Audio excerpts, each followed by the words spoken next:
On va y aller. Je vais pas. Vas-y, pas de problème. Je vais, je vais pas parler plus longtemps. Les amis, j'enregistre un petit peu, je commence l'enregistrement de cette interview un petit peu en plein milieu d'une conversation qu'on était en train d'avoir avec l'invité qu'on a aujourd'hui. Alors, je vais faire une présentation normale pour que tout le monde puisse s'y retrouver et que personne ne pleure. Mais on est encore une fois cette semaine avec un nouvel invité, quelqu'un qui est sur les réseaux, sur Internet, qui n'en étale pas des masses, qui,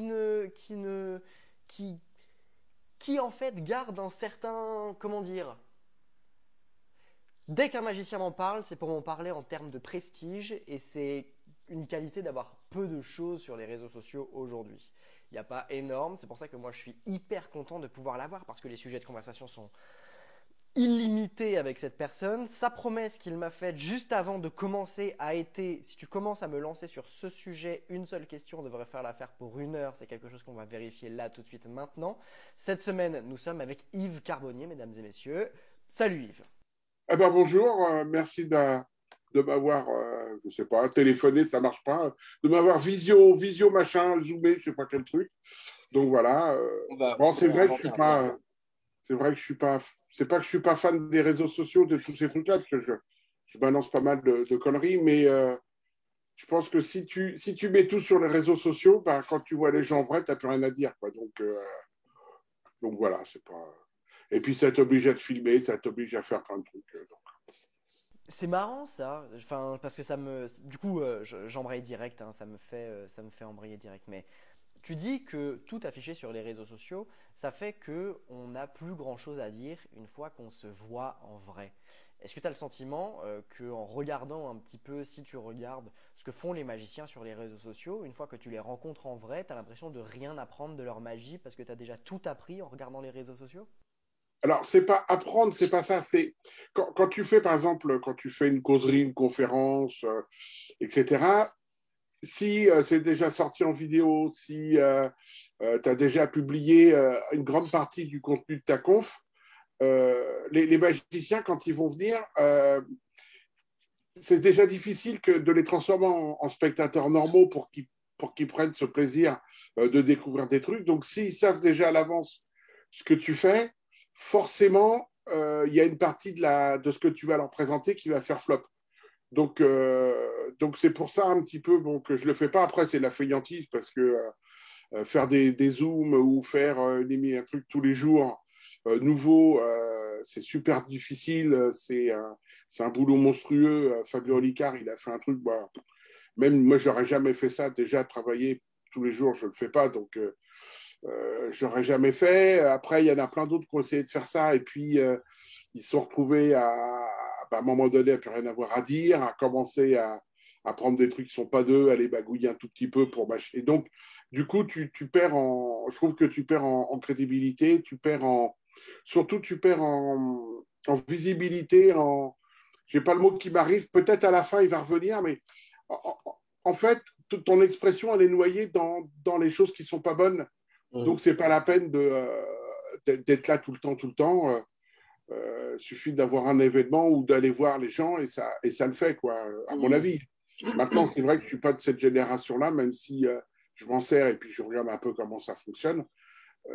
C'est pas trop ma génération. Moi, c'est à table autour d'un verre ou en parlant comme ça dans un bar.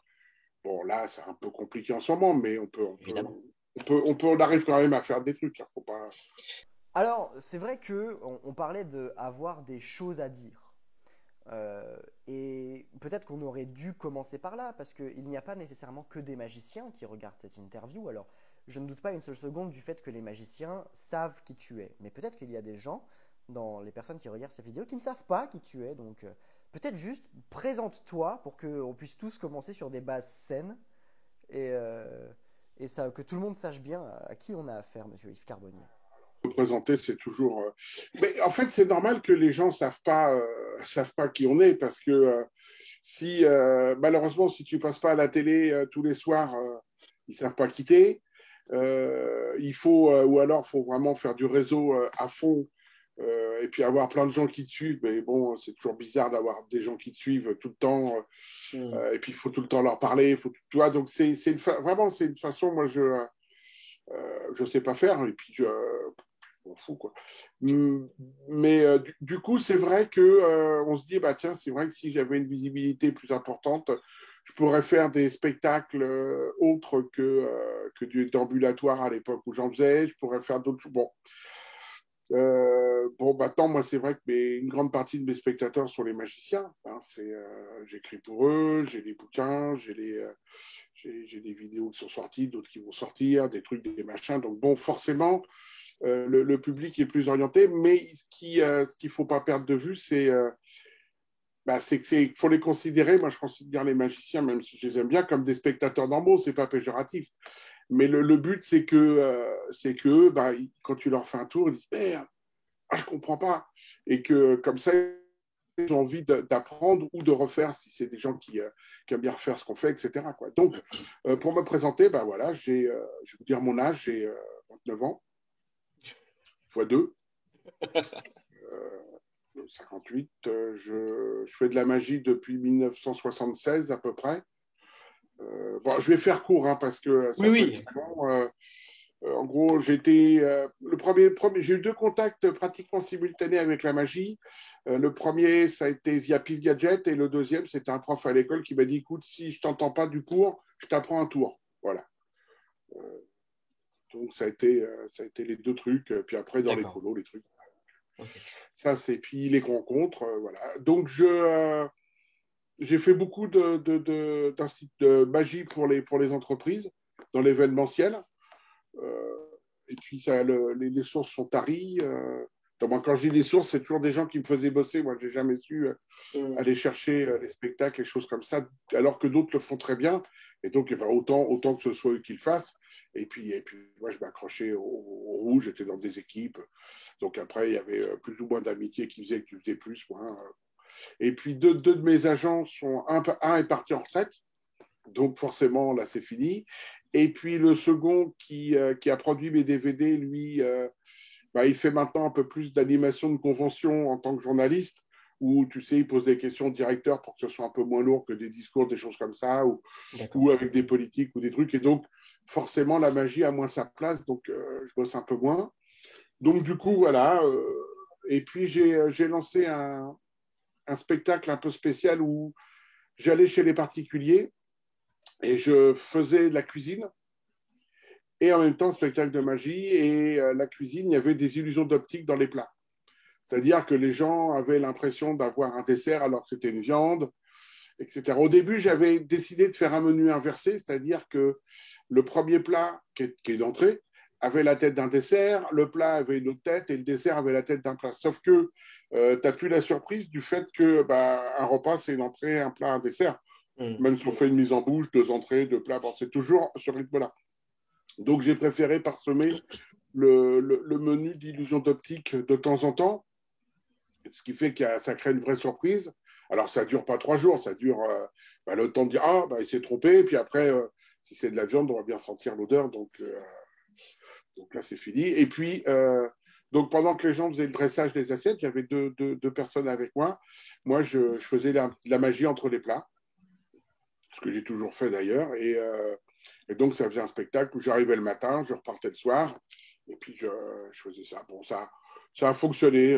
Je n'ai pas acheté de bagnole avec, mais bon, c'était pas mal. Est-ce que, parce que du coup, c'est vrai que la cuisine est une autre passion de ta vie, et j'ai cette question qui me vient en tête, qui est après tant d'années à faire ça, tant d'années à faire de la magie, et tant d'années à faire de la cuisine, est-ce que tu as la sensation que si tu n'avais pas eu ces 2 choses, et que tu avais fait que de la magie ou que de la cuisine, l'un des 2 t'aurait vraiment gavé au bout du compte, si tu n'avais pas pu te diversifier avec les 2? Ah, j'ai jamais pensé à ça parce que, de toute façon, là, il y en a un, c'est obligatoire. C'est-à-dire, si tu cuisines pas, tu manges de la merde et tu meurs. Donc ça, celui-là, c'est pour survivre physiquement. Et puis l'autre, c'est peut-être pour survivre psychologiquement, pour avoir un besoin de s'exprimer. Mais les 2 sont des modes d'expression. Il y a beaucoup de points communs entre la magie et la cuisine, mais au début, je pensais c'était super, super serré, mais en fait, tu t'aperçois que tu peux retrouver beaucoup de points communs dans plein d'autres choses. Après, il faut savoir où toi, tu te sens le mieux pour t'inspirer, c'est-à-dire que la cuisine, la façon dont travaillent les cuisiniers m'inspire pour moi travailler, réfléchir en magie. Par contre, la magie ne m'inspire pas en cuisine. D'accord. Donc, c'est plutôt la magie est prépondérante. Euh, la cuisine, je suis autant spectateur, voire plus spectateur, parce que j'ai un peu au restaurant, que créateur. Quoi. J'ai inventé.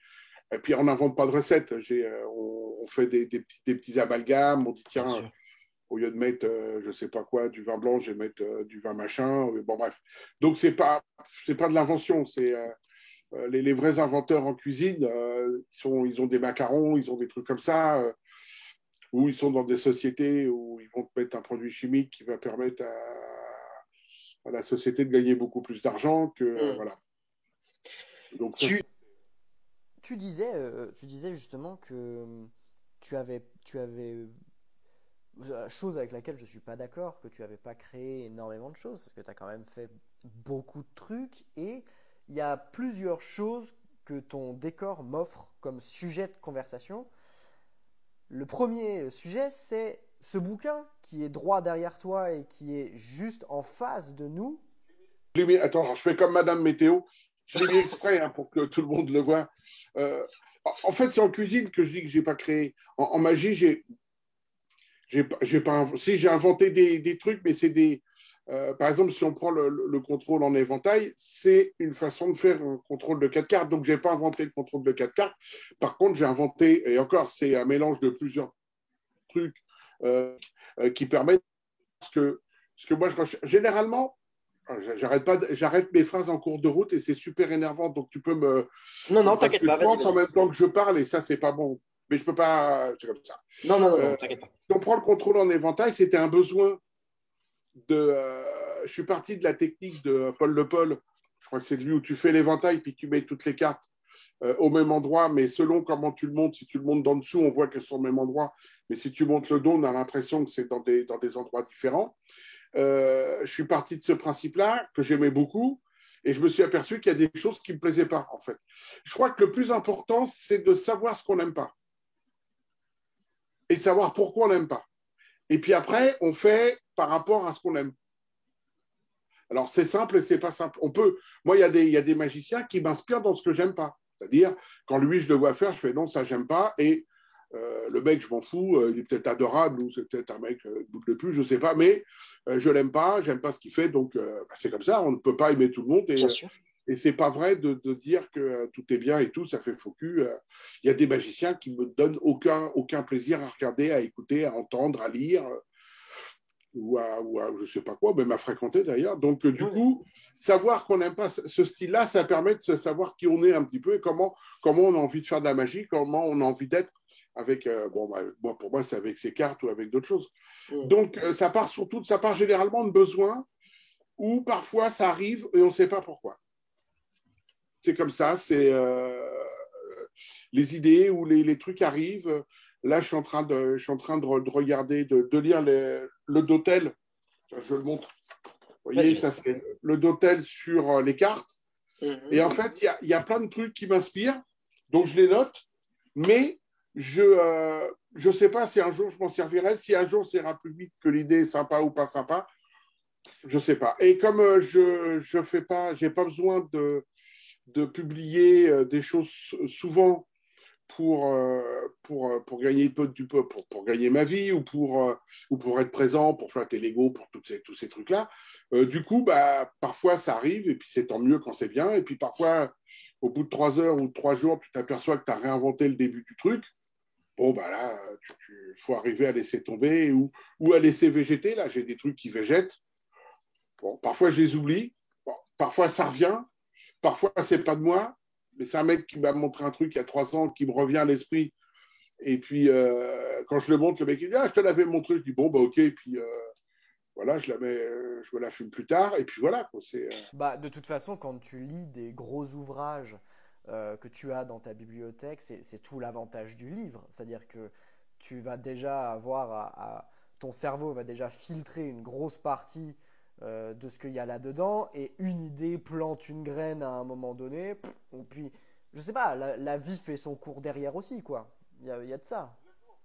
Pour en venir au bouquin, hop, Madame Météo, bon, je ne l'ai pas mis dedans, mais en fait, la petite histoire, c'est que donc Ludo, il me dit, ah, j'aimerais bien faire avec toi un bouquin de la série où il y a eu Luc Germain, des anthologies. Moi, je dis, ouais, si tu veux, au contraire, j'étais content, tu vois. Je dis, par contre, moi, tu sais, j'écris pas, j'aimerais bien que ce soit un bouquin super bien écrit et tout. Je dis, ouais, bon. Il me dit, ben, donc, fais-moi une sélection de tours. Et là, j'étais super embêté. Je lui dis, mais écoute, Ludo, t'es gentil, mais moi, tous les tours que j'ai notés, que j'ai écrits, c'est parce que je les trouve bien. Donc, je vais pas dire lesquels sont. Je les aime tous. Tu vois, c'est. Ou si je les aime pas, bah, je les montre pas, ou je les publie pas, ou Oui, oui. j'attends que ça bouge, que ça me plaise plus. Mais quand ça plaît pas, ça. Tu vois, il y a un tour avec un contrôle d'as, j'avais qu'un bout et j'avais rien allé autour, donc je l'ai pas sorti. Bon, il y a un mec qui l'a sorti parce qu'il avait besoin d'exister un peu, mais sinon j'ai pas besoin de. Tu vois, là on en revient au vouloir faire un truc tous les jours et pas avoir assez de matériel. Bon, voilà, tu te retrouves à piquer un petit truc sans vouloir le voler puisqu'il m'a cité, tu vois, donc c'est pas piqué. Mais moi je l'avais pas sorti, et le tour pour moi était pas fini. Donc c'était un peu ballot, bon, c'est la vie. Hein. Et donc, je dis à Ludo, je lui fais non, je fais écoute, moi je te fais tout et tu prends ce que tu veux. Comme ça, on s'engueulera que tu n'as pas pris les trucs que j'aimais bien. Et puis, voilà. Et puis, du coup, une fois qu'il a eu tous les textes, on s'est aperçu qu'en fait, ça ne tenait pas dans une anthologie et il ne voulait plus faire plusieurs volumes dedans. Donc, et puis, en fait, il m'a fait un super cadeau parce que c'est super écrit par Alain Poussard qui lui, bon, lui, c'est une série de rencontres. En fait, il a commencé, c'est un prof de philo. Alain, il a commencé par être collègue de mon beau-père quand il était jeune prof. Après, moi, je l'ai eu comme élève à l'Académie de magie. Après, on s'est retrouvés quand j'ai donné des cours au groupe de Paris de cartomagie. On s'est retrouvés là et puis on est devenus potes. Après, il a eu mon fils quand il était en classe préparatoire en Cagne et en Hippocagne. Donc, je crois que c'est en Cagne, c'est la deuxième. Bon, bref, en philo. Et puis après, il a écrit le bouquin. Et puis, c'est lui qui traduit les livres de Rouen aussi pour Georges Proust. Donc voilà. Et Philippe Talouedec a fait des photos merveilleuses. Ça nous a pris une bonne semaine pour faire toutes ces photos. Et puis, Benoît Grenier a fait une compo qui est une mise en page, voilà, donc ce qui fait que je suis super content que tout plein de gens aient mis de l'énergie pour que les gens puissent lire et apprendre et peut-être refaire, ou faire des variations, ou les merder, mais tout. Il y a la dernière interview, une des dernières interviews que j'ai tournées était avec Maurice Douda, que tu connais. Et il m'a dit en off, eh bien, tu poseras cette question à Yves. Donc la question suivante. Donc la question suivante est de Maurice Douda. Donc ça, c'est un point commun que toi et moi, on a, c'est qu'on donne tous les deux des cours. Alors évidemment, toi, tu es allé dans des structures bien plus prestigieuses que moi. Moi, c'est plus du particulier à particulier. Mais, cela dit, Maurice m'a demandé de te demander. Je crains le pire. Comment est-ce que tu juges le niveau d'un magicien au début où il vient chez toi? Ah, alors, en fait, c'est hyper rapide. C'est étonnant, c'est quand moi, alors ce que je dis, j'essaie déjà, si le magicien me donne une réputation de super technicien, machin, bidule chose, il faut que ce qu'il pense à ce moment-là, il faut l'enlever pour qu'il redevienne normal, c'est-à-dire toute l'émotion qu'il va avoir de montrer quelque chose à quelqu'un qui juge généralement à tort ou à raison, super machin, super truc, et qui va se mettre à avoir des pépettes. Donc, il faut déjà casser tout ça. Donc, il faut commencer par le mettre à l'aise. Ça, c'est super important. Sinon, tu ne verras jamais réellement son niveau au tout début. Bon, s'il est débutant, il est débutant. Le mec, il vient, il n'a même pas de jeu de cartes. Donc là, tu sais qu'il est débutant. Ou qu'il n'a pas de mémoire. Ça peut arriver aussi. Donc, déjà, il faut commencer à le mettre à l'aise et puis lui dire, bah, attends, on a la même passion, etc. Bon, tous les trucs qui sont sympas pour détendre. On boit un petit café et puis on discute de tout, tu vois. Qu'est-ce que tu fais? Tu veux être pro, tu n'es pas pro, etc., etc. Et puis, je lui demande de me faire le tour qu'il fait toujours en premier au spectateur. Et je lui dis, de toute façon, rassure-toi, il y a de grandes chances que je le connaisse. Donc, tu t'en fous que je comprenne ou que je ne comprenne pas. Le but, ce n'est pas que tu m'illusionnes, c'est que moi, je te vois faire le tour que tu fais le plus souvent. Et à partir de là, on se rend compte tout de suite la façon dont il va distribuer le jeu, dont il va tenir ses cartes, son émotion. Il faut de ça. C'est-à-dire, s'il ne gère pas son émotion, qu'il se met à trembler, à bafouiller, que sa gorge, qui prend un trac terrible, là, c'est plus difficile puisque tu n'as pas sa vraie personnalité. Mais généralement, quand il prend... Et après, je lui dis, mélange le jeu. Fais-moi un Hemsley, fais-moi distribuer les cartes. Et là, on voit tout de suite, à la façon dont il tient le jeu, le niveau qu'il a. Même si ce qui est drôle, même si c'est un mec qui fait beaucoup de tours automatiques, c'est-à-dire qui fait beaucoup de distribution, il y a quand même pas mal de distribution, donc il a l'habitude, on sent le toucher. Et en fait, c'est au toucher qu'on se rend compte des trucs. Puis après, dans la discussion, tu vois, quand quelqu'un te dit, ah bah moi, je fais que lire des livres, ou moi, je regarde que les vidéos américaines, ou que tel truc, bon, bah là, tu sais à peu près aussi la façon dont il va travailler. Et après, et en plus, il faut adapter par rapport à lui. C'est-à-dire, je ne suis pas comme sont certains magiciens. Par exemple, j'ai appris que Slaidini, en discutant avec Tamaris, il fallait faire exactement le même geste que lui. Parce que c'était ce qui lui convenait. Et très bien, et quand on voit les gens qui ont travaillé avec Slaidini, qui font des choses, c'est formidable. C'est pas ce que je veux dire, mais je pense que si, quand tu dis au mec, écoute, on va travailler, par exemple, l'empalmage, et il faut que ton petit doigt soit exactement 3 mm du bord blanc, etc., faut tenir compte de la morphologie du mec, de sa main, du mec ou de la nana, hein, mais malheureusement, il y a peu de magiciennes qui viennent prendre des cours de cartes. On ne tient pas compte de sa morphologie, de son histoire, de qui il est, de son rythme et tout. Et je pense qu'il y a, quand quelqu'un qui empalme, même si tu as des grandes lignes pour empalmer, tu as autant d'empalmage que tu as de magiciens. Il y a des principes à connaître, à respecter, et après, et encore, on peut aussi, un mec un jour qui va te faire un truc pas possible dans des principes auxquels on n'avait pas imaginé, et c'est ça qui est génial en magie. Et donc, il faut tenir compte de tout ça. Donc, moi, je ne suis pas pour faire fais comme moi, soit mon image, que ce soit dans le texte, la respiration. Je ne veux pas de clown qui me ressemble. Je pense que la personnalité du mec que tu as en face de toi, elle est encore aussi importante que le tour qu'il va faire. Tu as commencé ta réponse en parlant d'émotion. Ouais. Vas-y. Non, mais j'essaye de pas trop parler de ça parce que ça, c'est l'influence bonne de Tamaris qui, pour ceux qui ont lu Arc-en-Ciel, il y a tout un chapitre sur les émotions. Et pour ceux qui ne l'ont pas lu, il faut le lire. Donc, il faut l'acheter, bien évidemment. Le lien est en description, les amis. Comment? Le lien est en description juste en dessous de la vidéo pour l'acheter. Il faut vraiment, c'est vraiment. Alors, c'est peut-être pas un livre facile à lire, surtout le premier chapitre qui est de la poésie pure, où c'est vraiment Juan dans tout son univers. Peut-être qu'il ne faut pas commencer par le premier chapitre. Bon, lui dit si, il faut le lire. Ben oui, il faut le lire, mais peut-être pas au début. Bon. Mais après, vous faites ce que vous voulez. Du moment que vous le lisez. Et je pense que c'est un livre qu'il faut lire. Faut d'abord le lire une première fois, et puis après, il faut le relire tranquillement.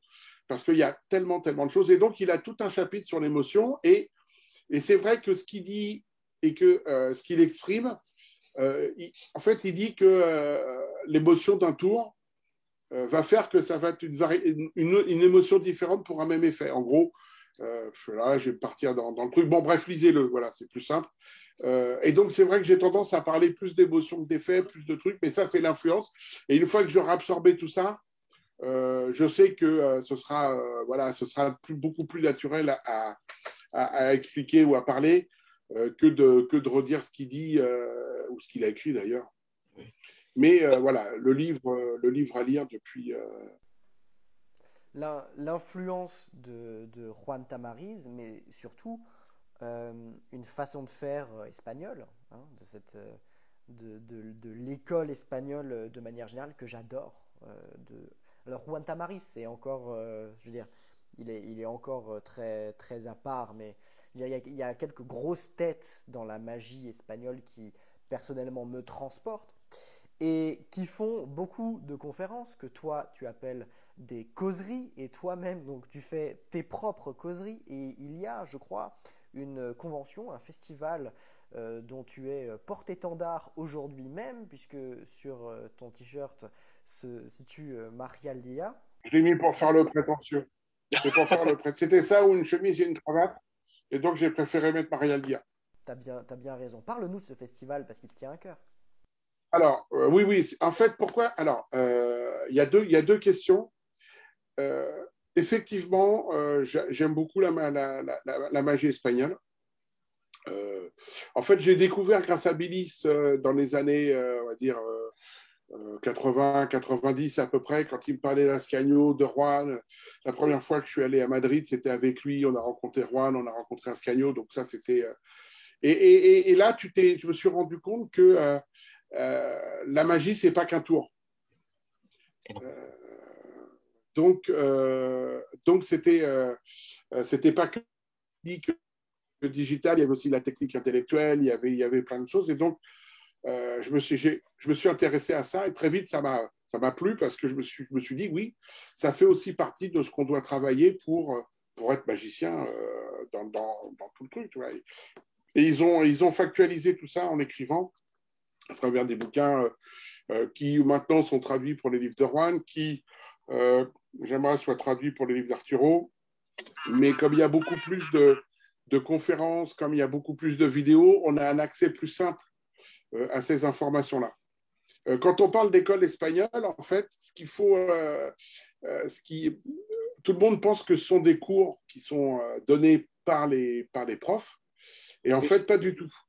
L'école espagnole, c'est un courant de pensée qui a été créé quand ils ont décidé en fait, c'est parti du constat que la magie n'était pas très bien perçu par les spectateurs, la télévision, que tu passais toujours entre deux assiettes dans des boîtes de nuit et qu'on ne donnait pas une part importante dans l'art à la magie, alors que la magie est un art à part entière, extraordinaire, surtout quand on le pratique. Et peut-être du fait de la difficulté de ne pas expliquer les secrets, on a du mal à montrer tout le background aux spectateurs.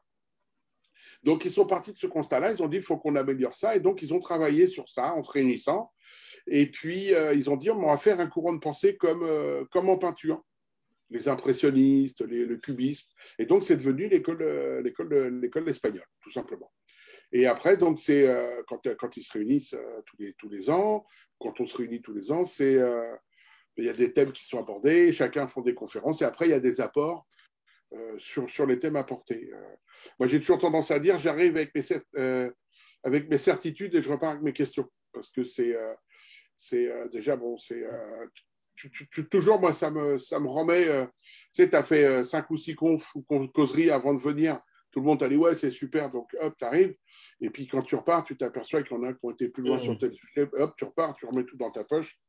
Puis tu reprends tes bouquins et tes cartes. Et puis donc ça, c'est la première chose. Et ils ont tellement bossé que, de toute façon, les influences sont des cycles.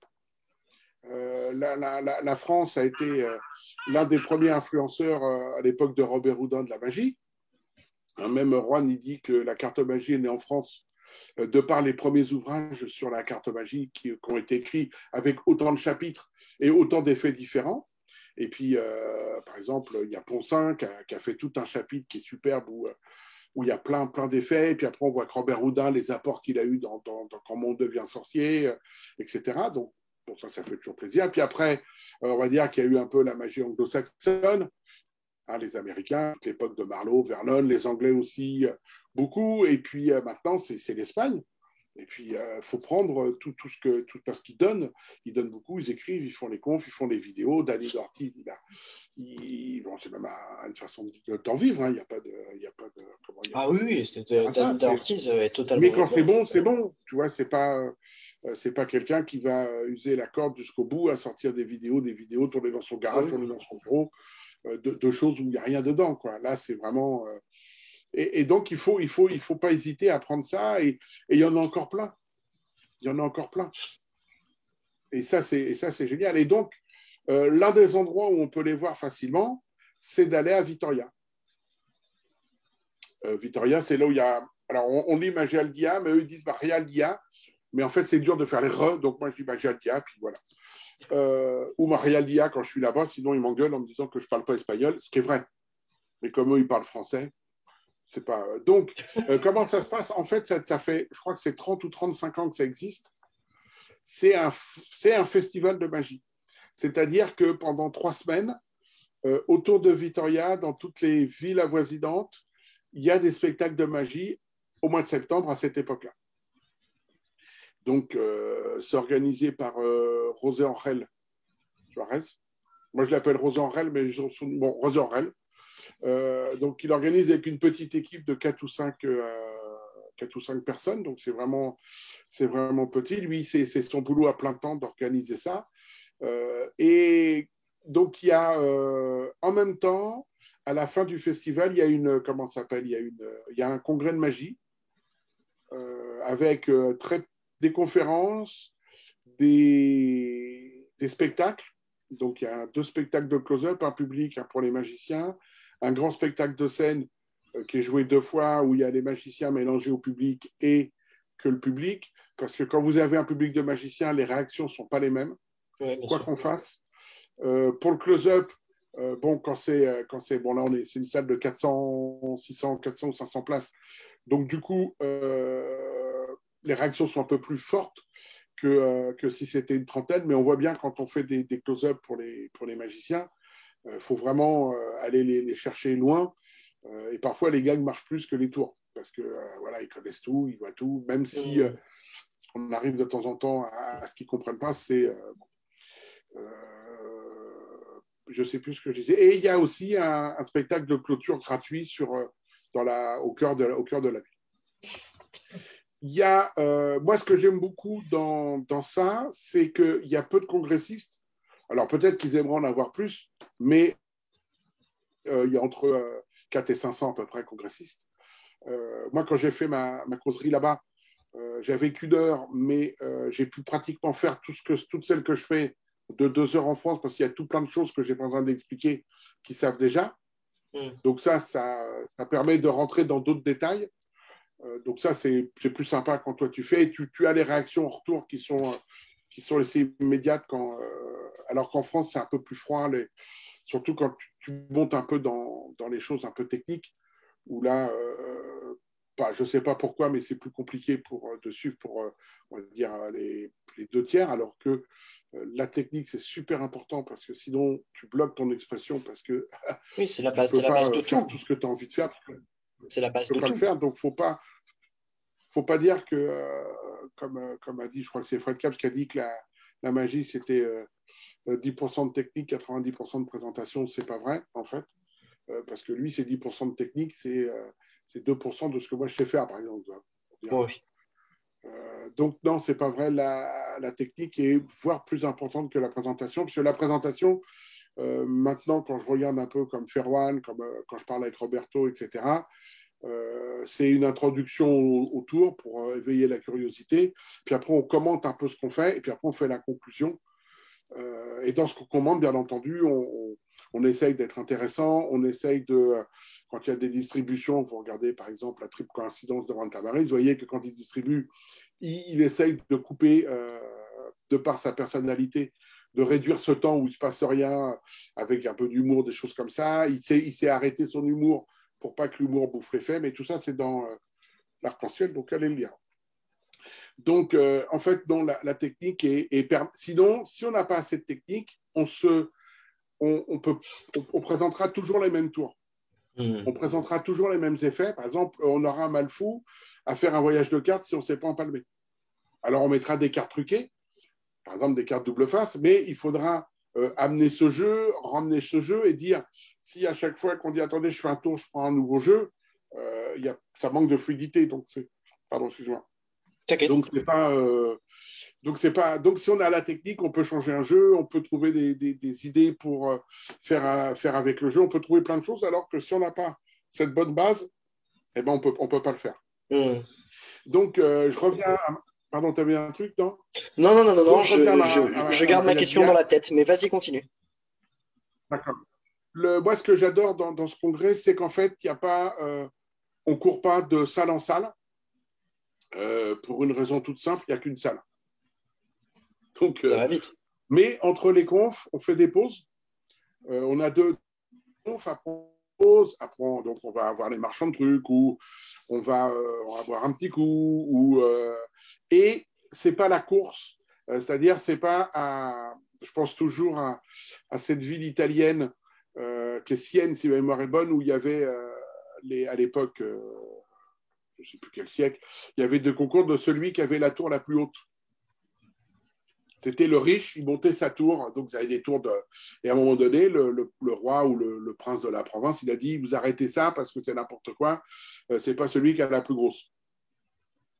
Et j'ai l'impression que dans notre congrès national, c'est à celui qui en fera le plus. Ah, ça c'est sûr. Mais qualité ne veut pas dire quantité. Je suis désolé, non pas que les confs sont mauvaises, ça n'a rien à voir avec la qualité des confs, mais je pense que trop de confs tue les confs.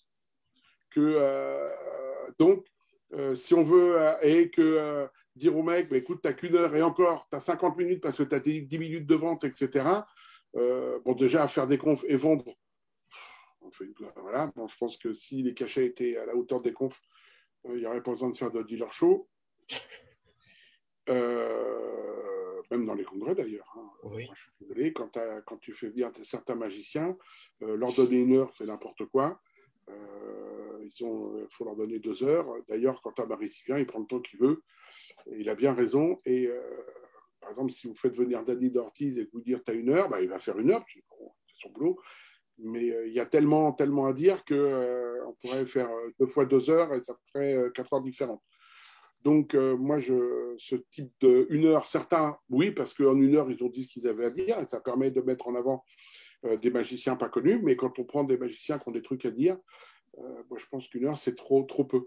Et trop de confs, c'est trop peu. Et moi, je me souviens des congrès où j'avais un copain portugais qui s'appelle Pedro Lacerda. On ne s'était pas vu depuis une dizaine d'années. Il vient au congrès, il me dit « Ah, bah écoute, je passe te voir, ça me fait plaisir. » Et on s'est vu qu'à la fin, quand on rangeait les voitures, parce qu'il n'a pas eu le temps de venir. Parce que c'est vrai que tu as envie de tout voir aussi. Ah oui. Et donc, voilà. Donc, trop de confs, tue les confs. Après, il doit y avoir sur les 2 jours et demi, je ne sais plus très bien, ça commence le vendredi soir, ça se termine le dimanche en fin d'après-midi. Il doit y avoir 6 confs à peu près, ou 4 confs, je ne sais plus très bien. Il faudrait que je prenne un programme pour vous dire. Et après, il y a aussi des mecs qui viennent juste pour présenter leur livre. Hop, moi j'arrive avec mon bouquin pendant 1 heure, je parle de mon bouquin, je fais des tours, j'explique pas. C'est pour présenter le livre à la communauté. Et c'est intéressant, il y a un peu tous les ans aussi, il y a une conf un peu historique. La dernière fois, il y avait une conf sur Fred Capps. Donc c'est quand même c'était intéressant. Donc il y avait Camilo Vasquez qui était là, il y avait un proche de Fred Capps, un monsieur hollandais dont j'ai oublié le nom, qui était là aussi. Ils ont montré quelques tours, quelques vidéos, ils ont parlé de lui. Donc voilà, c'était... voilà, il y a toujours où il y a une étude sur un sujet, où ils sont 3 ou 4 aussi à présenter. Il y a Tony Cacciadina, Roberto Giobbi, Camilo Vasquez, et puis j'oublie un 4e malheureusement. Parfois Jesus Echeves aussi, qui est celui qui a écrit le livre sur les 4 volumes sur Ascanio. D'accord. Etc. Donc, vous voyez, et on a le temps, c'est-à-dire que, vous savez, en Espagne, on mange à 14h, mais à 11h à midi, hop, on arrête, midi, 1 heure, donc comme ça donne le temps, et on reprend à 17h, on a 1 ou 2 confs, voilà, on a le temps de se parler, de se faire des tours, de se fréquenter, et il y a il y a des afters, mais ce ne sont pas des afters organisés, ce sont 2 lieux. Moi, j'ai tendance à dire il y a le lieu des vieux et le lieu des jeunes. Il y a le lieu whisky coca et le lieu gin tonic et cocktail. Bon, je ne sais pas pourquoi je suis chez les vieux alors que j'adore voir les autres parce que ça branle bien les cartes alors que nous, on parle plus. On branle les cartes. Mais le gin tonic est tellement bon que la gourmandise. Et puis bon, on fume le cigare parce que le mec vous laisse. Voilà, donc c'est des moments où on est plus comme ça. Et puis vers 3 heures, on va se coucher. Ça, ce que tu dis là, le fait d'aimer ce festival parce que tu as ces moments où tu as de la discussion, de l'échange vraiment autour d'un verre, c'est témoin de quelque chose de ta magie qui n'est pas anodin, je trouve, qui est une magie participative, une magie qui est engageante, une magie qui se veut conviviale, bienveillante, pédagogique pour les gens, complètement baisante pour le public aussi. Et, euh, et je trouve que c'est quelque chose, personnellement, qui se perd de plus en plus au profit du des sacro-saints réseaux sociaux. Mais je trouve, j'ai une grande peine à voir cette convivialité se perdre au fur et à mesure des années et du temps, sans dire que ça fait 40 ans que je suis dans la... C'est pas du tout vrai, hein, c'est pas du tout ça. Mais j'ai cette sensation-là. Voilà. Bah oui, mais en fait, je vais expliquer ça comme ça. Moi, c'est comme ça que je suis. Donc, c'est normal que déjà, ça me fait plaisir ce que tu as dit parce que c'est ce que j'ai envie que les gens perçoivent. Donc, je suis content que ça marche. Comment je pourrais dire? Je suis comme ça, c'est-à-dire j'aime bien prendre le temps, discuter. Et j'aime bien que les gens soient aussi, quand parce que je fais des petits spectacles pour 10-15, comme ça, un peu privé, très privé, ou bon, bref, je fais des merdes. Et c'est des moments où en fait, tu es vraiment avec que tu peux. Moi, je sais, quand je faisais parfois du table à table, il y a des tables où je faisais un tour et le reste du temps, on parlait. On parlait de magie. Alors, c'est toujours bon, les questions, comment vous avez appris, etc. Mais moi, j'ai mon petit-fils, et puis on discutait de tout. Puis après, je revenais avec eux pour rediscuter ou pour refaire des tours. C'était. Bon, maintenant, c'est pour ça que je faisais jamais plus de 10 ou 12 tables par repas, parce que j'avais pas le temps d'en faire plus. Et puis, je voulais qu'on passe un moment ensemble, tu vois. Et le problème du close-up, c'est que maintenant, les mecs qui sont sur une scène, ils ont une caméra et hop, il y a le grand écran et c'est comme à la télé. Ah ouais, ça annihile, tu as et donc, on perd vachement de ce côté de close-up. C'est-à-dire que après, je parlerai de comment faire one si j'oublie, tu me relances. Mais ce côté-là, ou même à Maria Dia, c'est filmé. Mais les spectateurs sont prêts, la salle n'est pas dans le noir, donc il y a un tout petit peu de communication supplémentaire. Mais quand je vois dans les conventions, dans tous les congrès, où c'est tout le temps filmé et tu mets 800 personnes dans la salle pour voir du close-up, c'est plus du close-up. Oui, et donc, ça veut dire juste qu'il faut penser les tours différemment. C'est des tours qui sont faits pour être filmés. Ça veut dire que tes mises direction vont être différentes, tes techniques vont être différentes, selon comment le mec va réaliser le truc. Si c'est un magicien, et qui connaît la carte magie, par exemple, si on parle de la carte magie, ou un mec les colombes, il ne va pas faire les gros plans quand tu mets les boucles. Il va faire un plan large à ce moment-là, parce qu'il va savoir à quel moment il faut faire les plans. Okay. Oui, c'est plus. Si c'est un réalisateur lambda, ça va merder. C'est obligé, puisqu'il ne va pas faire les plans au bon moment. Il va les faire selon le rythme qu'il veut donner, alors que le truc, ce n'est pas selon le rythme qu'il veut donner, c'est selon le rythme que décide le magicien, si le mec, il a prévu de faire un truc filmé. Et encore, j'en parle, mais je ne suis pas spécialiste, puisque voilà, je fais des vidéos, je réfléchis un petit peu, et puis j'ai eu la chance, quand j'ai fait la première, d'être avec Stéphane Bergougnou, qui lui avait une société au moins toujours une société de films institutionnels. Donc, il y avait 2 caméras, il y avait un ingénieur du son, et on savait où étaient les caméras, et lui était là à tous les montages, et comme il est magicien, il savait quand couper, quel plan, etc. Et ça, c'est fondamental. Et si toi, tu te retrouves avec des gens qui filment tant bien que mal, bah, c'est tant bien que mal. Donc, c'est déjà une des choses qui fait que. Après, tu n'as plus de lien avec le close-up. Ce qui est bien, c'est d'avoir un lien avec les spectateurs. C'est de les voir, de leur parler. On, on peut leur dire des choses qui sont écrites ou pas écrites. Ça dépend un peu de. Moi, j'ai du mal à écrire. Mais ce que je vais dire, donc parfois, c'est super bon, c'est drôle, entre les tours, pas trop pendant. Thomas, pas trop. J'essaye pas trop pendant. Donc parfois, j'essaye, hop, c'est drôle. Et parfois, c'est pas drôle. Il faut arriver à se taire pour pas s'enfoncer encore plus dans une vanne qui marche pas. Bon, c'est comme ça. Et puis après, tu vois les spectateurs et comme ça, tu sais, nous, par exemple, en France, quand on dit est-ce que quelqu'un veut venir avec moi sur scène, à ce moment-là, tous les gens savent la couleur de leurs chaussures. Donc, du coup, pour lancer un truc dans la salle, il faut faire, etc. Quand Juan Tamaris arrive en Espagne, bon, il faut dire que c'est une star, c'est du pas possible. Les gens ne sont pas dans la rue, ils crient autour, alors que Luis Piedrahita, oui.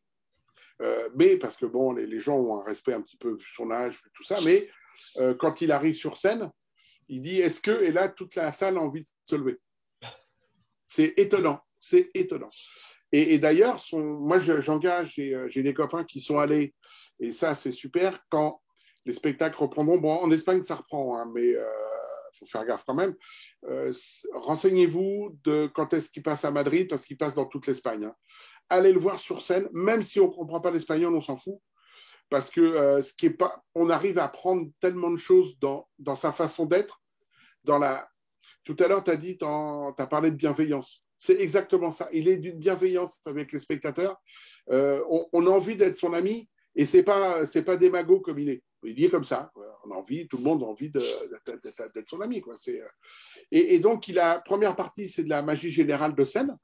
C'est-à-dire qu'il fait des tours de cordes, il fait des cartes, il fait des foulards, il fait des ardoises de spirit, il fait la cabine spirit, il fait tout plein de magie générale, à sa façon, bien sûr. Et puis après, il y a un entracte. Et puis, il y a Consuelo, sa femme, qui fait un peu de magie. Il y a aussi, j'ai oublié son nom, qui est avec lui, qui fait aussi, ils font un tour tous les deux. Et puis après, il y a une table, genre table de bridge. Il fait venir 2 spectateurs, un à droite, un à gauche, et il fait des cartes. Il a une caméra qui est sur son épaule droite, si ma mémoire est bonne, ouais, ou sur l'épaule gauche, je ne sais plus. Ça a son importance mais bon, je sais pas, quand il en parle, ça, bon, bref, je sais plus, il faudrait que je réfléchisse à ça. Je crois qu'elle a honte sur l'épaule gauche. Bref, il a une caméra au-dessus des 2 épaules. Il a ses 2 spectateurs, un homme et une femme, et il fait des tours de cartes. Donc la caméra, en fait, elle est fixe uniquement sur le tapis. D'accord ?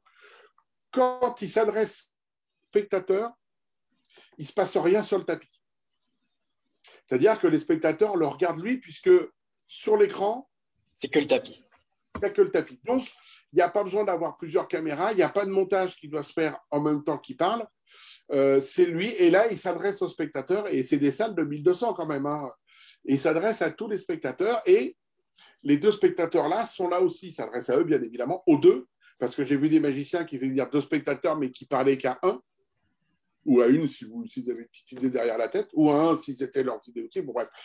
Mais l'autre qui était là, généralement, lui, il fallait l'arroser un peu pour qu'il pousse, alors que lui parle aux 2, les 2 participent, donc il fait des tours où il y a besoin de 2 spectateurs, voilà, c'est pas tout le temps, parfois quand il fait la carte ambitieuse, il a 15 spectateurs. D'ailleurs, c'est son final et c'est une standing ovation quand il fait la carte ambitieuse. Une fois que j'ai chronométré, il fait un quart d'heure, 20 minutes sur la carte ambitieuse. Avec la carte commande 6 ou 7 fois, je crois. C'est là qu'on voit dans ce que tu dis, c'est que on voit beaucoup de gens qui, quand ils sont sur scène ou quand ils font du close-up sur scène ou simplement quand ils font du close-up à table, il n'y a qu'une seule personne qui se sent concernée, il n'y a qu'une seule personne qui est dirigée. C'est là que c'est aussi important de bien comprendre comment fonctionne une gestion de public, une occupation d'espace.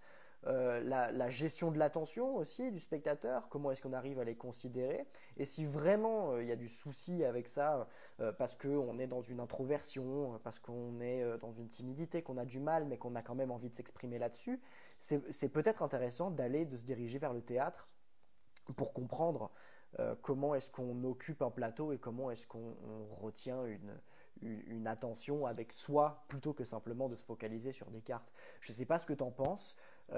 Moi, je les trouve les deux très complémentaires, le théâtre et la magie. Alors, oui et non. Dis-moi. Oui, parce que, en fait, tout ce que tu as dit, effectivement, il faut l'avoir en tête. Tu as ton micro, quel micro t'es là. Il faut l'avoir en tête, c'est-à-dire que il faut considérer le spectateur comme... C'est pour ça qu'avec la télé, le spectateur, c'est ta caméra. Donc, c'est totalement différent. Même si tu parles aux gens à travers la caméra, c'est d'abord la caméra qui, elle fait tout à plat. Si tu as besoin d'une direction avec une caméra, c'est super compliqué. Il faut en fait obliger, je ne sais plus, c'est Gérard Warpool qui a expliqué ça une fois dans une conf, quand à l'époque on en organisait avec le club, en fait, il faut que tu sortes du champ du gros plan pour que lui fasse un plan large et à ce moment-là, tu as ta mise direction. Voilà, c'est ce qu'il avait expliqué. Et donc, effectivement, ce truc-là fait que ta communication, il soit créé pour une caméra. Voilà, il faut et la façon d'être aussi. Même si à côté de toi, tu as un spectateur qui généralement, surtout dans les formats actuels, est un people. Hein, c'est-à-dire le mec qui vient là parce qu'il dit 3-4 vannes, il fait barrer les gens. S'il est sympa, il va te mettre en valeur.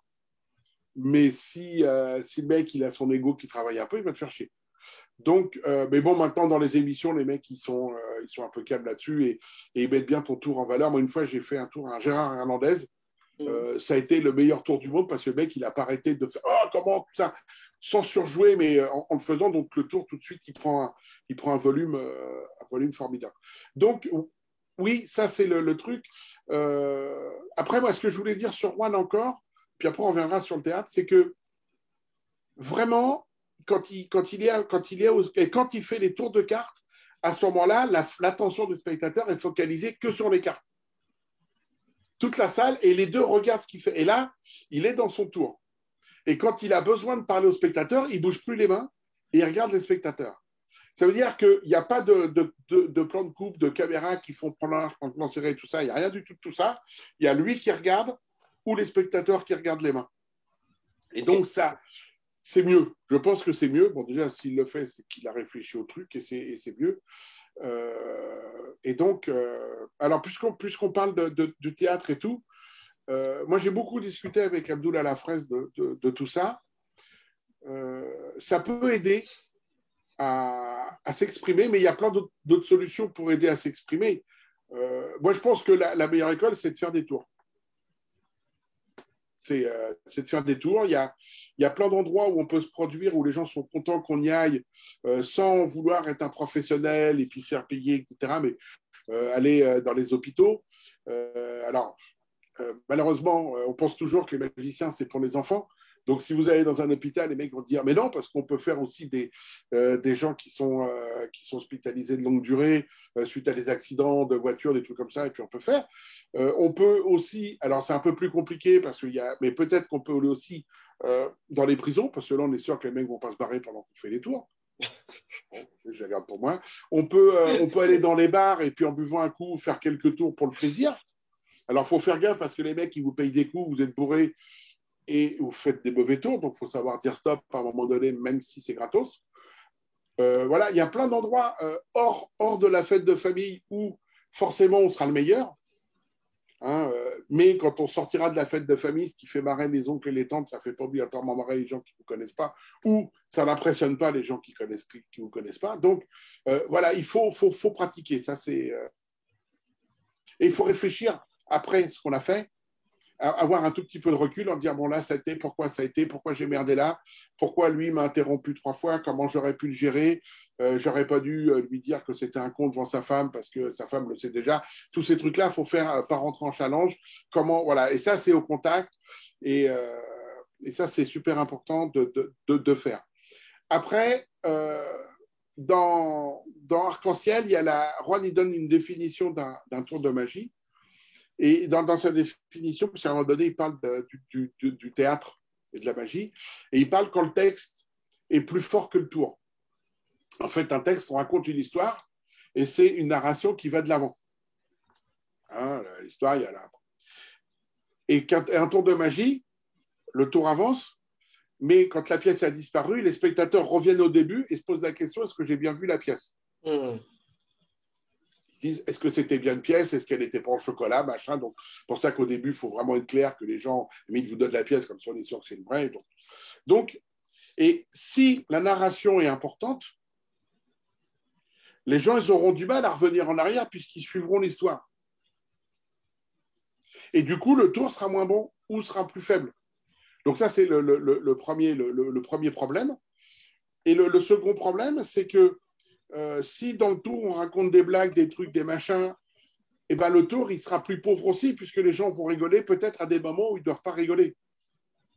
Je ne dis pas qu'ils doivent pleurer, parce que c'est l'émotion aussi, mais ils ne doivent pas rigoler. C'est-à-dire qu'il faut vraiment faire attention à quand on arrive, d'ailleurs, il le dit dans ses confs, quand on arrive à la fin du tour, au climax, il ne faut plus faire de gags, parce que ce qui est important, parce qu'on fait de la magie, maintenant, si on veut être comique, et qu'on fait les andouilles, ben on fait l'andouille, pas de problème. Mais si on veut être magicien, ben c'est de la magie qu'on fait, donc il faut qu'à la fin, on ait de la magie. Si à la fin, les gens ils se poilent et qu'ils ne se rappellent plus que la carte ou qu'ils ne se rappellent plus que la pièce et je ne sais plus quoi, ben, c'est plus un tour. Quoi. Ils auront vu un mec qui les a fait barrer. Et ça peut être très bien. Mais après, on en revient au tout début, c'est qu'est-ce que je suis, qu'est-ce que je veux faire, etc. etc. D'ailleurs, si on regarde bien Williamson a eu ses périodes formidable. La première fois qu'on l'a vu à Paris, 18 ans, un petit peu introverti, un petit peu timide, même timide, mais techniquement, les tours déjà extraordinaires. Et puis après, il a eu toute sa période où il se met dans la poubelle, où il sort plein de trucs et tout. Puis là, on se part, mais c'est plus de la magie. Et maintenant, si vous le regardez bien, là, c'est le summum de tout, quoi. Williamson, pour toi, c'est le sommet de tout? Dans ce style de magie, ouais. Mais en plus, il fait tout, si je puis dire. Il fait de la scène, il fait pour les enfants, il a une façon d'être avec les enfants il ne les prend pas pour des blaireaux, quoi. C'est Dolto de la magie. Il ne leur parle pas comme elle est. Ah, ben, j'ai été montrer la petite princesse, des conneries. Donc, la petite princesse, ça fait longtemps qu'il les connaît. Toi, voilà, il les tape, il leur tire sur la manche. Il vient, même si, attention, il ne leur fait pas du mal non plus, hein, mais voilà, il les prend comme des jeunes, des petits adultes. Il leur parle normalement. Je ne dis pas qu'il ne faille pas raconter une histoire. Moi, je pense que pour la magie pour enfants, il faut que le rythme soit différent. Donc, on n'est pas obligé. Moi, j'ai fait une fois, je me suis retrouvé dans un festival de magie aux arcs et j'étais dans la rue. Je faisais mes tours de cartes et puis il y a des mômes qui viennent. C'est pour les parents. Et donc, je me suis aperçu qu'en faisant des choses simples, hein, c'est-à-dire, il ne faut pas faire Star Wars and Water, mais on peut faire une carte ambitieuse, on peut faire des choses comme ça, où le rythme doit être un peu plus lent et les mômes, ils comprennent. Il n'y a pas de problème. Hein. Simplement, il faut adapter ça. Et puis, selon leur âge aussi, on n'aura pas le même rythme et on fera certainement pas les mêmes tours. C'est comme apprendre la magie à des mômes de 10 ans. Tu n'apprends pas la même chose qu'à des mômes de 12, qu'à des mômes de 15 et qu'à des adultes. Oui, c'est sûr. Tu... Alors, c'est peut-être une question qui va être bête parce que tu m'as dit au début que tu personnalisais à chaque fois quand tu apprenais la magie aux gens. Mais de manière générale, s'il y a une manière générale, tu commences par où quand il s'agit d'aller au cours? Tu commences par où? Alors moi, je suis pour la progression. Si on prend quelqu'un qui n'a jamais fait, on va commencer par ouvrir les cartes, regarder comment sont fabriquées les cartes. Je vais en détresser une, je vais lui montrer l'âme, le truc, le machin. Et on va commencer par s'habituer au jeu. C'est-à-dire distribuer, tenir les cartes, étaler les cartes, mélanger, couper. Ça va être ça sur les premiers cours, ça va être ça. D'ailleurs, j'ai un livre qui va sortir chez Damien Vapero. D'accord. Vous savez, l'un des anciens propriétaires de Magic Dream. qui m'a demandé de faire une série de livres. Donc, il y a un livre qui va sortir sur ce sujet-là, qui se veut être avant le cours de cartomagie moderne de Roberto, qui lui, que tout le monde doit aussi, tous les cartomanes devraient avoir lu, non pas que pour les tours, mais pour tout ce qui est dit autour. Alors, je vais te dire quand même, parce que c'est très très impressionnant, je vais le dire à chaque interview, c'est la 4e ou la 5e interview d'affilée où on nous dit d'acheter le cours de cartomagie moderne de Roberto Giobbi. À tous. Pour moi, c'est fondamental parce que, bon, on est super potes. Donc, c'est compliqué toujours de parler de ses potes en étant un peu impartial. Mais non, je peux pas être impartial. Je pense que ce livre, même moi, quand je l'ai lu, alors que je savais déjà faire des cartes, j'étais déjà un peu, je commençais à bien tripoter, ça m'a encore apporté des choses. Ça m'a apporté des choses, non pas dans la technique, mais dans l'idée qu'on peut, avec certaines subtilités, rendre les tours plus légers. Plus légers dans ce que nous, on fait derrière, pas dans ce que voient les spectateurs. Ce livre, il m'a apporté l'idée qu'il fallait que l'effet soit simple pour les spectateurs.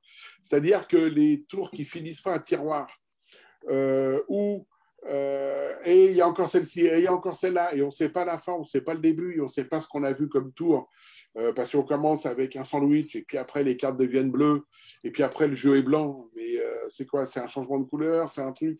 Tout ça, ça m'a permis de rendre plus clair mes tours. Et puis, ça c'est le côté extérieur, et aussi dans le côté intérieur, si je peux, même si j'adore ça, enlever une technique ou avoir une action qui soit plus fluide, eh ben, ça m'a aussi influencé sur ça. Alors, je crois que c'est Ascanio, mais je ne suis pas sûr de cette phrase, mais je la trouve super belle. Il disait « Un tour doit être aussi beau de l'extérieur que de l'intérieur ». Et c'est vrai. Et quand on voit ou quand on lit les explications de certains tours, on se dit « Lui, il est bien barré dans sa tête aussi ». Parce que c'est alambiqué, le mec il met des cartes double tarot exprès pour faire ça, ou il enlève l'empalmage parce qu'il ne sait pas empalmer, mais il te met un truc comme ça, et tu te dis, mais dans sa tête, ça doit être un bordel sans nom. Et du coup, pour... la progression. La progression. Tu as vu, ça part comme ça, c'est terrible. Ouais, on prend des embranchements, mais c'est bien, mais... C'est comme dans ma tête. C'est-à-dire, au début, je suis amoureux, puis après, j'ai faim, donc j'arrête, et puis bon, bref. Mais donc, je pense que moi, je suis pour la progression. Et ça a été une des grandes différences que j'avais avec Jean Faré quand on discutait de ça. Lui, son élève, débutant, pas débutant, il apprenait le saut de coupe. Et tant qu'il ne savait pas le faire, il ne passait pas à autre chose. Ce qui fait que tu commences, parce que donner des cours, ça te permet aussi d'aller au resto, par exemple. Et si tu paumes la moitié de tes élèves parce que le mec n'arrive pas à faire son coupe, c'est bête parce que, un, tu vas moins au resto, et deux, tu perds des gens qui ont envie d'apprendre peut-être de la magie que pour se faire plaisir. Et le but, pour moi, c'est que la magie, c'est qu'on, si tu te fais plaisir en faisant, automatiquement, les gens, ça leur fait plaisir. Ah oui, c'est sûr. Si tu te fais plaisir en parlant, vas-y, excuse-moi. Moi, c'est-à-dire que pédagogiquement parlant et de ce que j'ai compris des quelques années d'enseignement que j'ai fait, c'est que je ne comprends pas pédagogiquement pourquoi on lance un débutant d'abord dans le saut de coupe, quoi. Parce que parce que Jean, je pense qu'il a commencé la magie. Marlowe, ça a dû peut-être commencer comme ça avec Marlowe, je ne sais pas, parce qu'il a pris des cours avec Marlowe. Je ne sais pas pourquoi, mais voilà, c'était cette façon. Et puis bon, c'est quelqu'un quand même qui avait son caractère, donc du coup, tant pis. Alors que moi, quand on a créé l'école de magie avec Proust, Solustri et puis Pierre Sweeton, avec Georges Proust, Sylvain Solustri, Pierre Sweeton, l'école de la magie au musée de la magie rue Saint-Paul, c'était parce qu'au fait, apprendre la magie, c'est la transmettre, c'est en faire un art vivant. Déjà, c'est un art vivant parce qu'il se renouvelle constamment, que ce soit dans les techniques, dans les façons de la faire, c'est un renouvellement constant. Il y a toujours des influences, des modes, des trucs, des machins. Donc ça fait qu'il y a toujours des mecs qui vont sortir des livres avec des nouvelles façons de voir, de faire la cartomagie, qui, moi, me fait un plaisir fou à lire, à regarder, même si je ne vais pas les pratiquer, même si c'est des idées qui sont. Ah, je dis, merde, c'est pas con tout ça. Alors parfois, on peut prendre un petit truc ou pas, ça dépend, c'est comme on a envie. Donc, ça, c'est. Et donc, il faut transmettre. Plus il y a de magiciens, mieux c'est. Plus les spectateurs sont éduqués à la magie, plus ils comprendront ce qu'est la magie. C'est-à-dire, quand je parle éduqué, c'est que la magie, avant que Copperfield arrive en France, il n'y avait quasiment plus de magie à la télé. Ou c'était des émissions pour les enfants. Et la magie, c'est pas que pour les enfants, c'est même, à mon avis, pas pour les enfants. C'est pas un dessin animé, c'est pas ça. C'est pour les adultes parce que c'est compliqué à suivre. Et c'est pour ça qu'il faut être sympa avec les spectateurs parce que il faut une super concentration, il faut suivre des indications, il faut quand on fait choisir une carte, qu'on mélange le jeu, on fait pour que le spectateur soit persuadé, donc on lui manipule l'esprit, il faut tout ça. Donc c'est pour des adultes qui doivent être attentifs, qui doivent être concentrés sur ce qu'on fait, et c'est pour ça qu'il faut faire attention de ne pas présenter tout le temps les mêmes tours. C'est pour ça que Juan a mis a analysé et introduit l'idée de faire des émotions, parce qu'avoir des émotions différentes permet de faire que les spectateurs voyagent plus, voyagent machin, etc., etc. Contrairement d'un numéro de scène où il n'y a que des apparitions, des multiplications et des disparitions, même si ce sont des objets différents, c'est toujours 3 fois le même effet. Ça peut être très bien esthétiquement, par exemple, qu'un de manipulation coréen, c'est super beau, moi j'adore regarder, mais c'est toujours le même effet, c'est-à-dire ça disparaît, ça apparaît, et parfois ça change de couleur, ou on limite le nombre d'effets, alors que en cartes, etc., on a, je crois il a répertorié 115 effets différents de cartes. Donc si on fait ces 115 effets et qu'on met des 115 émotions différentes parce qu'il a fait toute une liste, encore une fois, relisez le livre, ou lisez le livre, et surtout achetez-le. Ça fera plaisir à tout le monde, et puis ça donnera envie d'en faire encore plus. Donc, effectivement, on peut arriver à ça. Et c'est ça qu'il faut tendre, c'est-à-dire que moi, ce que j'explique dans mes cours aux élèves qui veulent monter un petit set, je leur dis, écoute, tu me dis les tours que tu veux faire, et on parle des tours. Et là, on commence à être un peu plus théorique, c'est-à-dire, mais tu vois, là, ça fait 3 fois que tu fais choisir une carte, peut-être que tu devrais au milieu mettre un tour où il n'y a pas de carte choisie, et puis là, tu devrais... Et c'est ça qui fait que en fait, on se retrouve avec un petit spectacle qui tient la route. Ouais, je comprends. On en arrive doucement à presque 1 h 15 d'interview. Ah, je t'avais dit, hein. Je t'avais dit. Mais moi, en fait, j'adore cette conversation. Je sais en même temps qu'elle pourrait continuer pendant très longtemps. Et en même temps, j'ai conscience euh, que c'est un format de cette longueur qui est bien. Après c'est... ouais. Surtout qu'il n'y a pas de tour. Oui, c'est ça. Mais après, je suis tout à fait lucide sur le fait que c'est un format qui est surtout destiné aux magiciens, hein. Je veux dire, Et même pour les magiciens. Excuse-moi, je te coupe, mais quand on parle comme ça pendant 1 heure et qu'il n'y a pas de tour, je sais que ça décroche et c'est normal parce que tu as envie la beauté de l'amateur, c'est que tu as toujours envie d'apprendre des tours nouveaux. Bon, c'est vrai que tu as toujours le même public, donc il faut que tu aies des tours nouveaux. Et puis tu as envie, quoi. Et c'est bien. Moi, j'aime bien apprendre un tour, même si je ne le fais pas. Pardon, je t'ai coupé. Non, Je t'inquiète t'ai pas. coupé sur la fin. J'ai Tu vois, donc. tu n'as même pas posé de question que j'ai encore parlé. J'ai donc, pour terminer, quelques questions courtes qui emmènent des réponses plus courtes. Et qui. Quoi? Je vais essayer. Ok. C'est court. Il n'y a qu'avec ma femme que je suis court. Bon, bref, j'arrête. Tu n'as Mais il s'arrête jamais, lui. Euh, Tu n'as pas le droit de citer le cours de cartomagie moderne de Roberto Giobbi. Si quelqu'un commence la cartomagie et que tu dois lui donner 2 bouquins de ta bibliothèque, ça va être un déchirement pour toi parce que tu en as vraiment beaucoup. Tu lui donnes quoi? Pour débuter, Ouais. En cartomagie, alors je dirais celui qui va sortir et après ceux de Roberto. D'accord. Celui qui va sortir avec Vapero. Ouais. Après, alors moi j'aime bien aussi, et j'en profite pour rendre hommage à deux mecs, c'est Jean-Pierre Vandecker et Richard Folbert. Du côté de l'Alsace, du côté à Strasbourg. Allez voir, les sites internet sont dans la description. Jean-Pierre fait un boutique au niveau des livres, même s'il va continuer à avoir son activité au niveau des PDF et des téléchargements.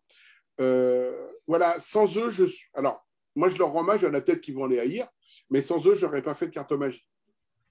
Parce que à l'époque où, je vais faire court, à l'époque où j'ai commencé la magie, les paillots, les mecs, ils s'est gardés pour eux parce qu'ils pensaient que le savoir, c'était un pouvoir, et il n'y avait pas d'autres livres, et les Véribès sont arrivés, et donc ça m'a ouvert la cartomagie, donc grand merci à eux, et donc commencer avec le mien, faire quelques Véribès, et puis après passer à Roberto.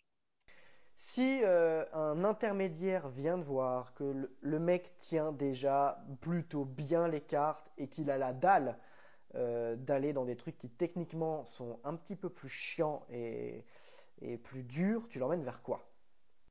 Ça dépendra du mec. Par exemple, une fois, j'avais un type dans les cours au musée de la magie qui au bout de 3 cours, il me dit, c'est quoi la technique la plus dure? Je fais là, dans l'état actuel, pour vous, ça va être le pharaon. Il me dit, je vais apprendre le pharaon.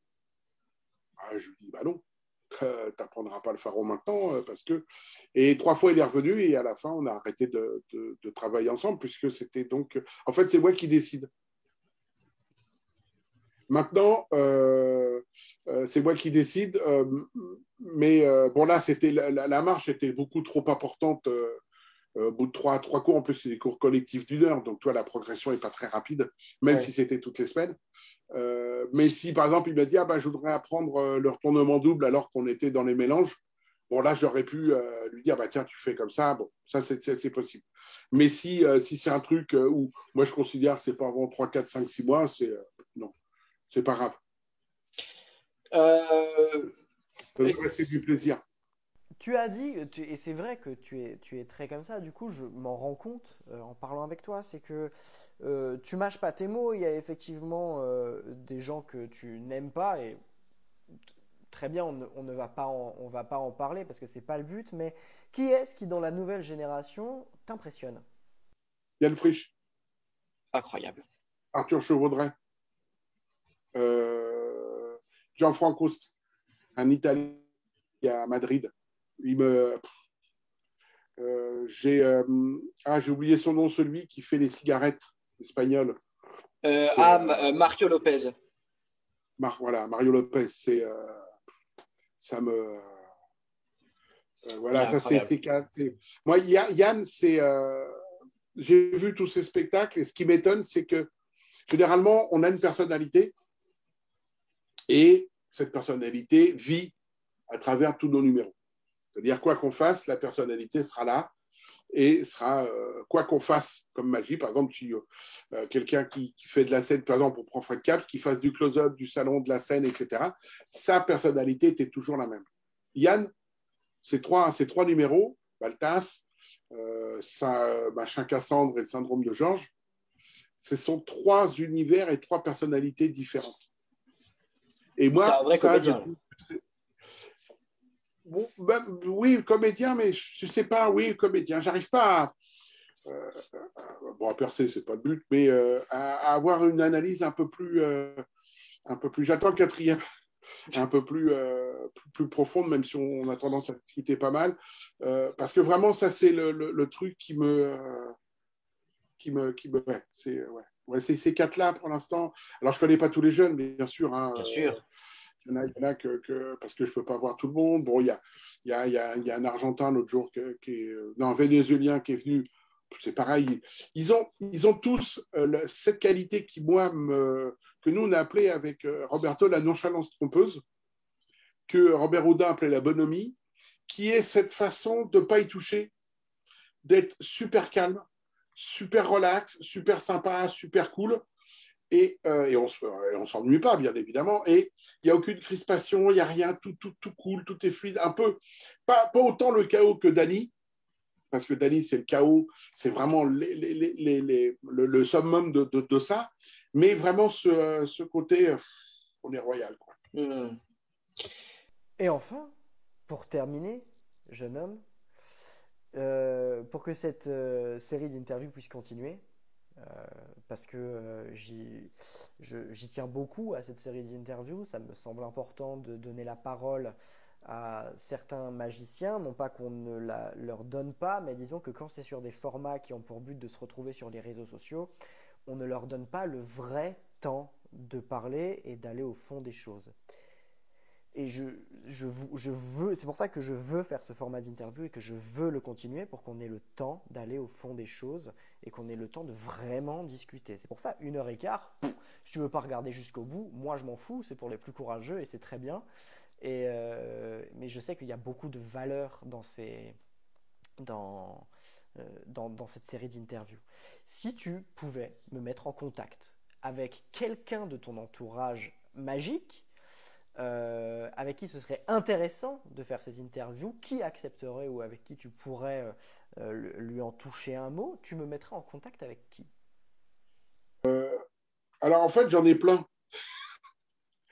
J'en ai J'ai plein rarement ce problème. et étonnamment qui ne sont pas des cartomanes parce que en France, on nous met tous dans des cases. C'est vrai que je fais que des cartes, mais je ne m'intéresse pas qu'à la cartomagie. Oui. Par exemple, moi, alors, ce qui m'a plu, parce qu'on va faire une petite conclusion vite faite, en une demi-heure, c'est bouclé. Ce qui est intéressant, c'est de parler avec quelqu'un qui connaît la magie. Parce que si c'est parler pour parler, si les questions c'est ah bah t'as commencé par qui, ah bah dis-moi t'es bien, on s'en fout. C'est pas, ça permet pas de connaître quelqu'un. Bon, moi j'ai fait très très court pour rendre hommage aux deux types qui m'ont mis le pied à l'étrier, mais le plus important c'est les rencontres. Ça c'est clair, net. C'est les gens que tu rencontres et comment tu les rencontres et comment ça se passe avec eux. Et voilà, ça c'est comme ça. Donc étonnamment, je pense à Abdullah Lafraise, dont j'ai déjà parlé, qui vraiment est passionnant et passionné. Bertrand Crimé aussi serait quelqu'un avec qui je pense que tu pourrais parler. Carmelo, son copain avec qui ils ont fait beaucoup de scènes. Quelqu'un comme Patrick Drout pourrait, s'il est là, s'il a envie, parler aussi. En France, hein. Après, c'est déjà pas mal, je crois. C'est déjà pas mal. Je te voyais réfléchir et tu disais Oui, en parce France. qu'après, il y a d'autres personnes qui pourraient, tu vois, peut-être tu pourrais parler avec Tony Cachadida aussi, qui lui parle français, avec Camilo Vasquez aussi, qui parle français. Sur les Espagnols, c'est pas la nouvelle génération, hein, ils sont à la base de la création de l'Escorial pratiquement, mais voilà, ce sont des gens qui ont plein de choses à dire. Et ça permet, voilà, et ça, je peux faire le lien gratos. Écoute, Yves, si tu as encore un mot à dire pour conclure, tu peux y aller. Si jamais, Moi, je vais C'est encore. compliqué de conclure. Ça fait un peu. Non, ça m'a fait plaisir. J'étais content de pouvoir avoir le temps et que les questions m'intéressent. Parce que sinon, Sinon, on s'emmerde un peu. Voilà, on a envie de faire autre chose et tout. Faites de la magie. Variez vos tours. Faites-le pour vous faire plaisir. Et quand vous vous faites plaisir à vous, bah, normalement, vous faites plaisir aux autres. bien. Pour les gens qui ont vu le nom de Yves Carbonnier dans le titre et qui ont cliqué pour ce nom et qui ne connaissent pas ma gueule, moi je m'appelle Quentin Métainier, je suis magicien et je fais ce que je peux pour rendre service à ma toute petite échelle à l'art magique et à donner la parole à des gens, à essayer de vulgariser aussi pour les gens qui s'y connaissent moins, ou en tout cas rendre la chose accessible à tous et en même temps que les gens qui sont plus avancés puissent s'y nourrir aussi. Toutes les semaines, une vidéo sort sur cette chaîne YouTube, c'est pour ça que je t'invite maintenant à t'abonner, à faire tout ce qu'il faut, tu connais, j'ai pas besoin de te le dire, tu commandes, tu likes, voilà, c'est un petit peu le jeu, le cercle vicieux de ces réseaux, mais quelque part ça aide aussi. Euh, si tu cherches quelque chose dont Yves a parlé pendant cette interview, c'est très très simple. Juste en dessous de cette vidéo, tu as une description dans laquelle tu peux tout retrouver. Il y a le site de Yves, il y a les quelques réseaux de Yves, il y a aussi le bouquin qui est juste derrière lui, que tu peux là, qui est juste là-bas. Voilà. que tu vas pouvoir racheter. Tout est dans la description, les Jean-Pierre Randnecker, tout ça. Moi, Yves, je te remercie particulièrement pour cette interview parce que c'était vraiment très intéressant, c'était vraiment très agréable aussi. Tes réponses sont hyper construites et sont vraiment le témoin d'un fil de pensée qui est vraiment le tien, qui reste et dont le noyau central est vraiment la bienveillance et la franchise et le partage et l'échange. Donc, merci beaucoup d'avoir fait ressentir ça et d'avoir pu le partager avec les gens qui regardent cette vidéo et qui vont regarder cette vidéo. Nous, on se dit donc à la semaine prochaine. Merci beaucoup Yves. Je te dis à très vite, peut-être autour d'un verre ou voilà. Et puis voilà. Avec plaisir. À bientôt. À Allez, très bientôt. porte-toi bien. Merci beaucoup, Yves. Salut. Salut.